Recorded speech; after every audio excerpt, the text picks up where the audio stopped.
بسم الله الرحمن الرحيم الحمد لله رب العالمين والصلاة والسلام على من لا نبي بعده ونشهد أن لا إله إلا الله وحده لا شريك له ونشهد أن محمدا عبده ورسوله أما بعد on commence toujours par remercier Allah Azza wa Jal qui nous a permis de nous réunir ce soir, qui nous a donné tawfiq, qui nous a donné la réussite de pouvoir l'évoquer, car c'est pas donné à tout le monde, et on lui demande la sincérité et l'acceptation de nos bonnes actions.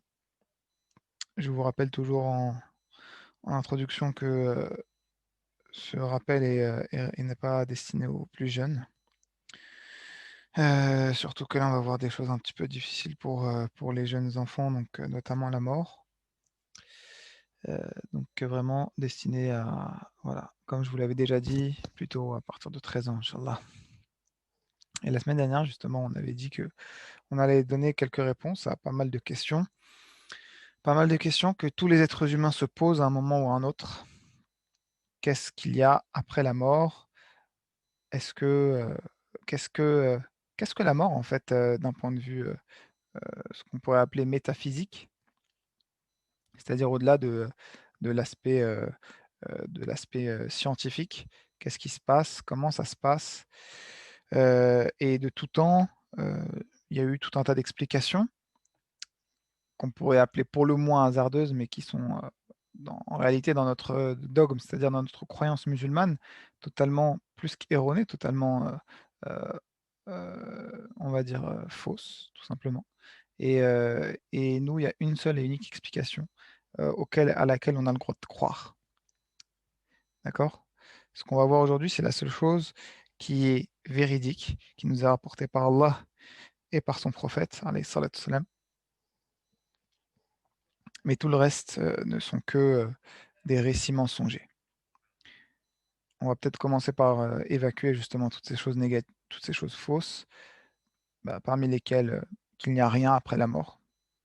Et ça, je pense que c'est le plus facile à évacuer parce que voilà, n'importe quelle personne qui raisonne, qui réfléchit un petit peu, elle peut pas se dire: «Je vis, puis je meurs et puis il y a rien». Toute cette complexité, toutes ces choses, et on en avait déjà parlé, au tout premier cours et au tout premier appel, que ce bas monde, il peut pas être le fruit du hasard. C'est, vraiment, extrêmement minoritaire, pour ne pas dire quasiment inexistant, les personnes qui pensent qu'il n'y a rien. D'accord? Même si ils vous disent: «Il n'y a rien», à un moment ou à un autre dans leur vie, ils attacheront leur cœur à une croyance. Ça peut être des gris-gris comme on les appelle, des petites choses, il y en a même, voilà, ils vont attacher leur croyance à un Scooby-Doo, à une petite poupée, à quelque chose, à un pull, quelque chose qu'on leur a transmis, un collier que leurs parents leur ont donné. Ils vont se dire: «Ah, cette chose-là, elle me protège». D'accord? Et bien évidemment, tout ça, c'est faux, et il n'y a aucune chose qui nous protège à part Allah Azza wa Jal. Je parle d'un point de vue métaphysique. Bien sûr, après, d'un point de vue des causes, eh bien évidemment, votre manteau vous protège du froid, et cetera.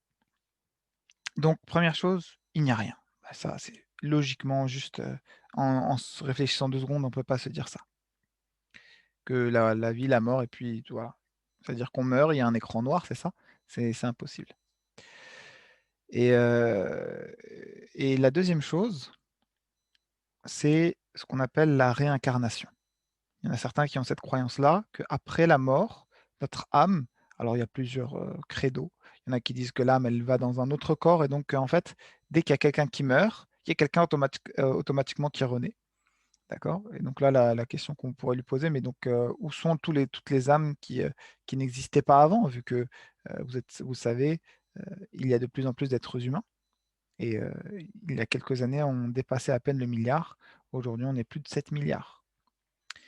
Donc réincarnation dans les êtres humains, ou il y en a qui disent même dans réincarnation dans les objets, dans les êtres vivants, dans les animaux, et tout ça évidemment est totalement faux. D'accord? Les êtres vivants, les animaux, c'est des animaux, Allah les a toujours créés ainsi. Les arbres, c'est des arbres, les fleurs, c'est des fleurs, les êtres humains, c'est des êtres humains, ils ont une âme, et une fois que l'âme, elle sort du corps comme on le verra, elle ne retourne nulle part, et ça, c'est quelque chose, c'est la base. Il doit y en avoir absolument aucun doute dessus. Et puis après, on a tout un tas de choses qui sont dérivées de ce que je vous dis, entre une désintégration de l'âme ou une réintégration de l'âme ailleurs, enfin bon, des mélanges. Et puis si vous avez des questions ou des choses, justement d'autres éléments qui ne seraient pas cela, n'hésitez pas à le dire. Donc tout ça, on l'évacue, c'est en totale opposition à notre croyance. Et d'ailleurs, même scientifiquement, il y a absolument rien dessus. Et donc c'est quoi notre croyance? Eh bien, que la mort, en fait, heu, est envoyée avec l'ange de la mort. Il y a plusieurs anges qui ont des fonctions très spéciales. Parmi les plus grands anges, Djibril alayhi salam, l'archange, le chef des anges qui, a pour tâche la révélation, c'est lui qui a transmis le Coran et les autres livres sacrés avant. Et l'ange, par exemple, de la trompe aussi, qui va s'occuper de, comme on le reverra, de souffler sur la trompe pour annoncer le jour dernier. Et parmi les autres anges très importants, l'ange de la mort. Son seul rôle, c'est d'enlever l'âme du corps. C'est d'enlever l'âme du corps. Et aujourd'hui, en réalité, on va se concentrer que sur cette petite étape. On ne va pas voir comment qu'est-ce qui se passe après la sortie de l'âme. Là, on va voir juste ce qui se passe au moment de la sortie de l'âme. Parce que c'est le moment où le monde se transforme.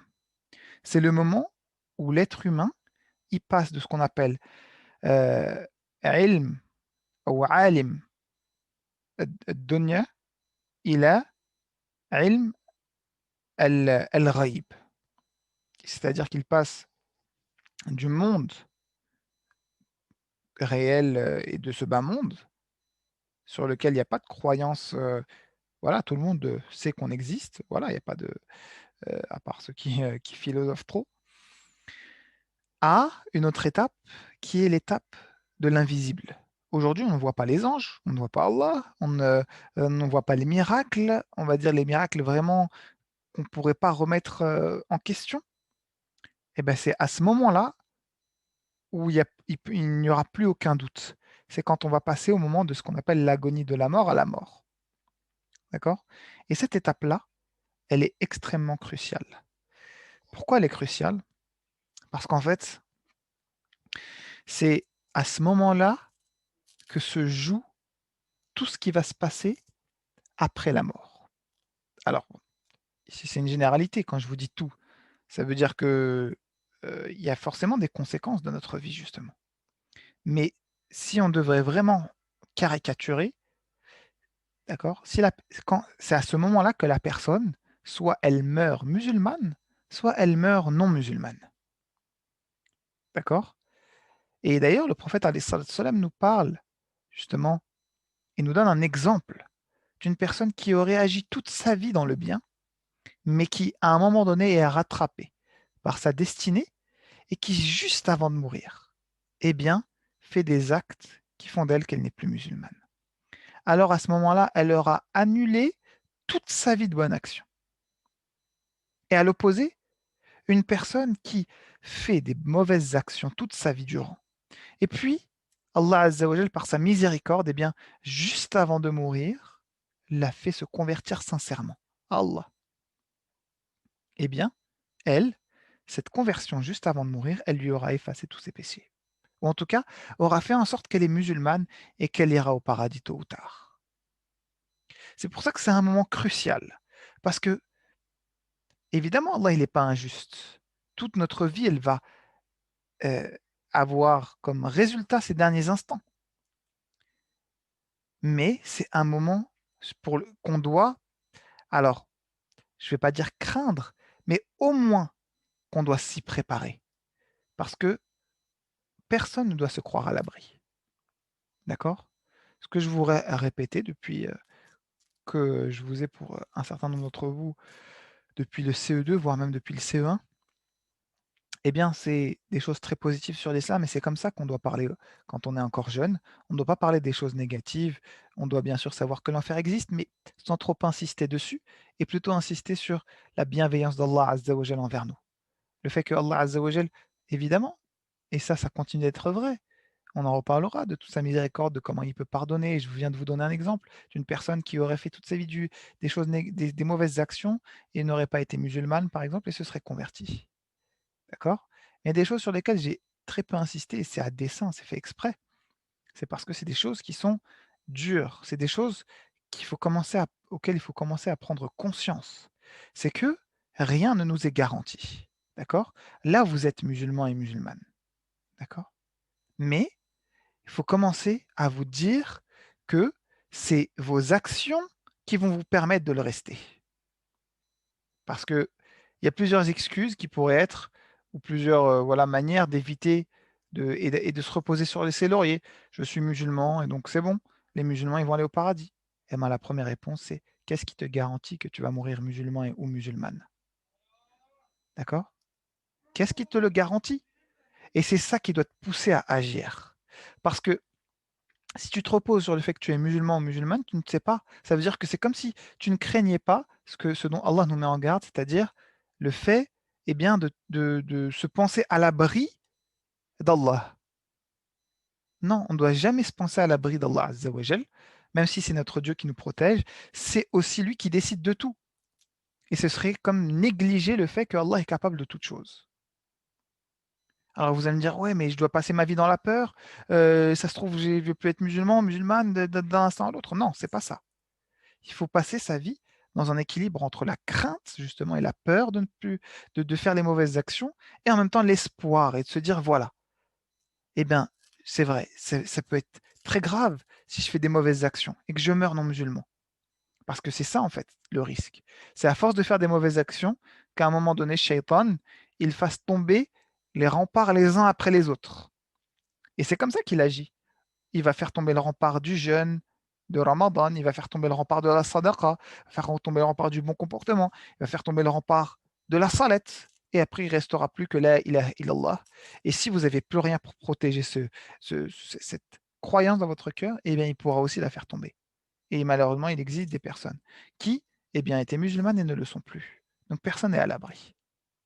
Alors, qu'est-ce qu'on fait maintenant? On a peur? Oui, on doit avoir peur. Et on doit garder en tête que, eh bien, al-khawatim, c'est-à-dire la fin et les dernières actions, sont eh bien, la conséquence de toute notre vie. Donc c'est comme ça aussi qu'on va se rassurer, se poser la question, est-ce que je suis à la hauteur de ce qu'Allah me demande? Parce que Allah, il n'est pas injuste. Est-ce que vous pensez vraiment que Allah, Azza wa Jal, quelqu'un qui aura fait des bonnes actions toute sa vie, eh bien finalement, aux derniers instants, il va le faire devenir non-musulman? Bien sûr que non. Si quelqu'un était musulman toute sa vie et qu'il devient non-musulman, c'est qu'il y avait un problème quelque part, au niveau de sa sincérité, notamment. Est-ce qu'il faisait vraiment pour Allah? Est-ce qu'il n'était pas négligent? D'accord? Et donc, eh bien, si vous faites des efforts durant toute votre vie, ou la majorité de votre vie, parce qu'il peut arriver aussi de tomber dans les péchés, qu'Allah nous en préserve.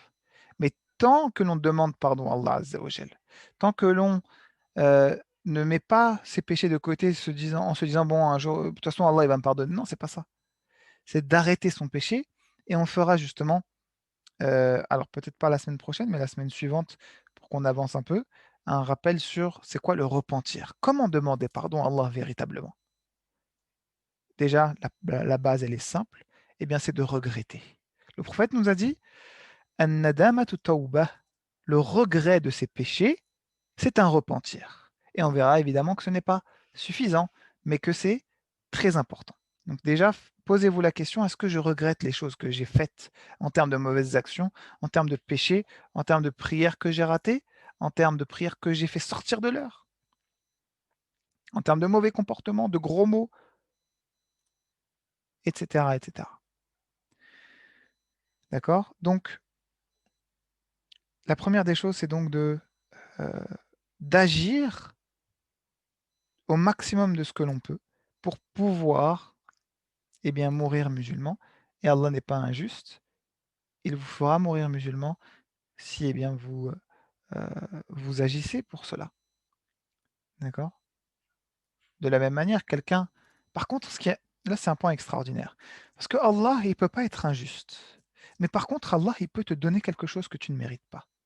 Et ça, on va dire, si on a deux ailes, l'aile de l'espoir, comme un oiseau, on a deux ailes. L'aile de l'espoir, celle pour laquelle on espère qu'Allah nous pardonne, l'aile de la crainte, avec laquelle on va faire attention et de se dire, mais voilà, il se peut que j'ai les châtiments d'Allah qui m'attendent déjà dans ce bas monde, et peut-être pire que je fasse des péchés, peut-être pire que eh bien, je perde ma croyance en Allah. Mais on va avoir comme un boost, une surmotivation. C'est que cette, euh, cet espoir, eh bien, l'espoir d'Allah, il est supérieur à la crainte. La miséricorde d'Allah, elle est supérieure à la colère d'Allah. Et c'est ce qu'il a écrit au-dessus de son trône. Au-dessus du trône d'Allah, il y a écrit une seule chose. Rahmati wasi'at ghadabi. La miséricorde d'Allah a surpassé sa colère. Encore une fois, ça ne veut pas dire qu'on fait n'importe quoi. Parce que même si sa miséricorde a dépassé sa colère, il peut quand même nous châtier. Et en même temps, quand on est dans des moments où voilà, on doute, on pense qu'on n'a pas assez de bonnes actions, eh bien on se souvient que Allah Azza wa Jal, écoutez bien, il ne pourra jamais punir quelqu'un qui ne le mérite pas, mais par contre, il pourra pardonner à quelqu'un qui ne le mérite pas. Je répète, Allah, il ne pourra jamais punir quelqu'un qui ne le mérite pas. Si vous méritez d'avoir des bonnes actions, vous les aurez sans aucun doute. D'accord?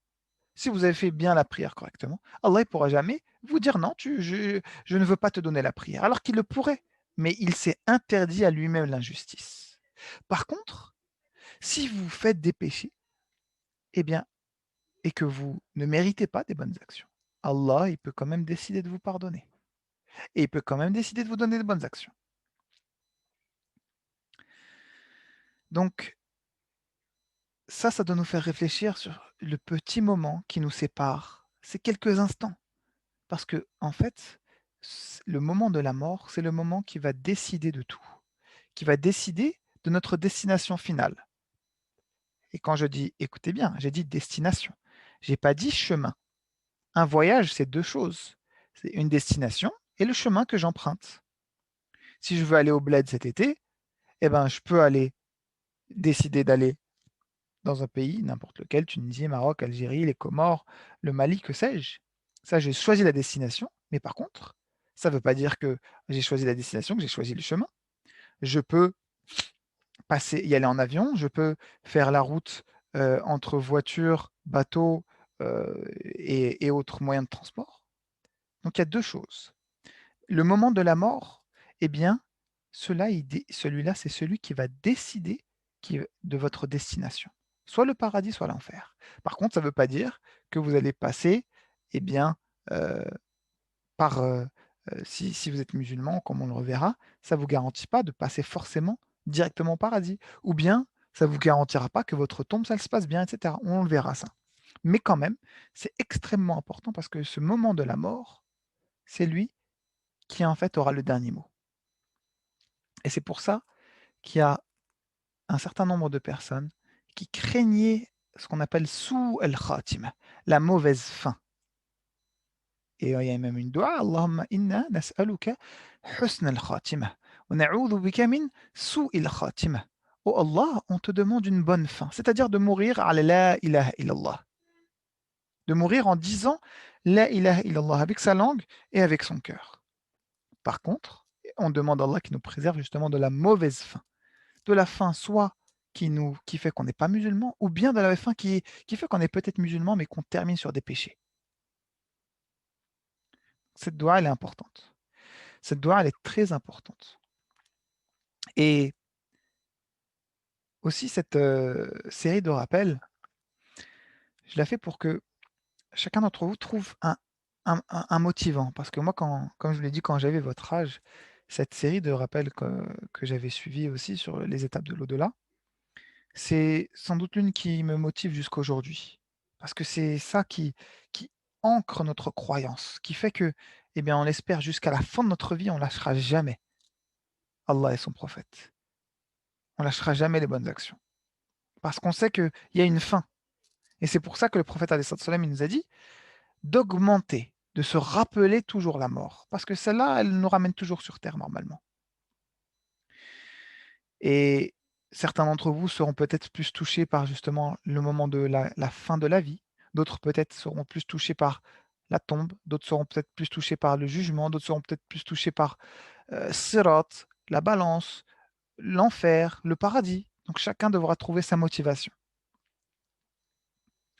Et donc, le prophète alayhi salatu wassalam, nous a dit que celui qui dit la ilaha illallah avant de mourir, eh bien, il entrera au paradis. Et donc, c'est pour ça que ce moment, il est crucial. Et à l'opposé, malheureusement, il y a des personnes qui ont eu des fins atroces. Des fins, non pas, euh, alors, aussi bien sur le fond comme sur la forme. C'est-à-dire qu'ils sont morts en train de faire des péchés. Il y a malheureusement un certain nombre de musulmans qui sont musulmans sur la forme. Voilà, ils ont l'apparence d'un musulman. Mais en réalité, dès qu'ils ont l'opportunité, ils font des péchés. Il y en a qui sont morts, par exemple, en train, alors que voilà, devant les gens, ils ne montrent pas qu'ils boivent de l'alcool, ils se montrent une bonne image, mais euh, derrière, eh bien, malheureusement, il y a des histoires qui nous sont rapportées de personnes qui meurent sur des choses atroces, en train de boire de l'alcool, dans les boîtes de nuit, en train de faire des péchés, ou pire encore, tout simplement, ou pas forcément pire, mais en tout cas, tout simplement, ils meurent alors, eh bien, qu'ils pensaient qu'ils avaient encore une longue vie devant eux. Ça aussi, c'est important. Vous êtes jeune, mais, mais la mort, elle ne fait pas de différence entre le jeune du vieux, entre le pauvre du riche, entre celui qui est en bonne santé de celui qui est malade. Combien de personnes en bonne santé, elles ont vécu plus longtemps, moins longtemps, pardon, que des personnes qui étaient malades. Parfois, il reste 5 ans, 10 ans à l'hôpital, et pendant ce temps-là, des personnes qui étaient en bonne santé ont une mort subite. Et ça, les garçons, bah, vous l'avez peut-être déjà vu dans le sport, des personnes, voilà, sur le terrain, hop, d'un seul coup, crise cardiaque. Donc, il faut jamais se penser à l'abri et se dire, c'est bon, j'ai encore le temps, j'ai encore le temps. Et ça aussi, on dédiera, Inch'Allah, un rappel sur ce qu'on appelle Toul al-Amal. Le fait de se penser à l'abri. Oh, c'est encore loin, j'ai le temps, je suis jeune. D'abord, je prends mon bac et après, peut-être certains parmi vous n'ont pas le brevet. Donc, mon brevet, le bac, après, je termine l'université, après, etc. Et d'ici là, j'ai le temps. Je me mettrai à salat, je changerai mon comportement. Non, non, ça ne se passe pas comme ça, la vie. La vie, personne ne sait quand est-ce qu'elle s'arrête. D'accord? C'est comme si tu avais un contrôle et je te dis pas combien tu as de temps pour le faire. Mais tu as toutes les réponses. Ah, dans ce cas-là, tu vois, bah, c'est bon, je peux te prendre un peu de bon temps. Sauf que tu sais pas si tu as 5 minutes devant toi ou 5 ans. Donc, qu'est-ce que tu fais? Est-ce que tu t'y mets tout de suite? Ou bien est-ce que tu prends le risque eh bien, de faire d'autres choses? Ah, et à ce moment-là, le coup près tombera alors que tu seras en train de faire des choses et tu n'auras pas terminé ton contrôle. Donc, quand la mort, elle arrive, elle ne fait pas de différence. Et personne ne peut s'en cacher de la mort. Le prophète, alayhi salam, il nous a dit que l'ange de la mort, c'est comme si toute la terre, c'était une assiette devant lui. Imaginez-vous une assiette. Est-ce que un plat peut se cacher dans une assiette? Est-ce que quand vous avez des haricots et des carottes, elles peuvent se cacher dans une assiette? Non, vous les cueillez comme vous cueillez une fleur. Ouais, c'est pareil pour l'ange de la mort. Même si quelqu'un meurt au même moment en France et l'autre en Amérique du Sud, eh ben, ça ne change rien pour l'ange de la mort. Il recueille votre âme et quand elle doit sortir, elle doit sortir. Quand elle doit sortir, elle sortira tôt ou tard.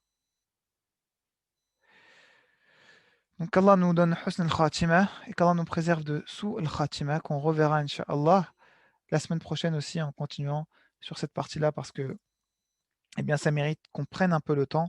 Ces rappels-là sont très très importants pour vous motiver, pour vous remettre les pendules à l'heure et pour vous faire sortir de le rafle, de la négligence, de tout l'amal du fait de l'espoir lointain de se dire qu'on a le temps.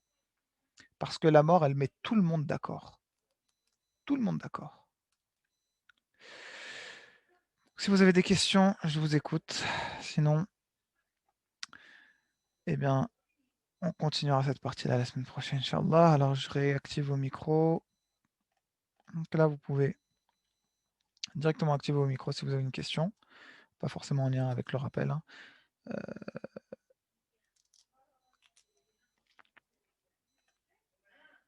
اللهم انفعنا بما علمتنا وعلمنا ما ينفعنا وزدنا علما.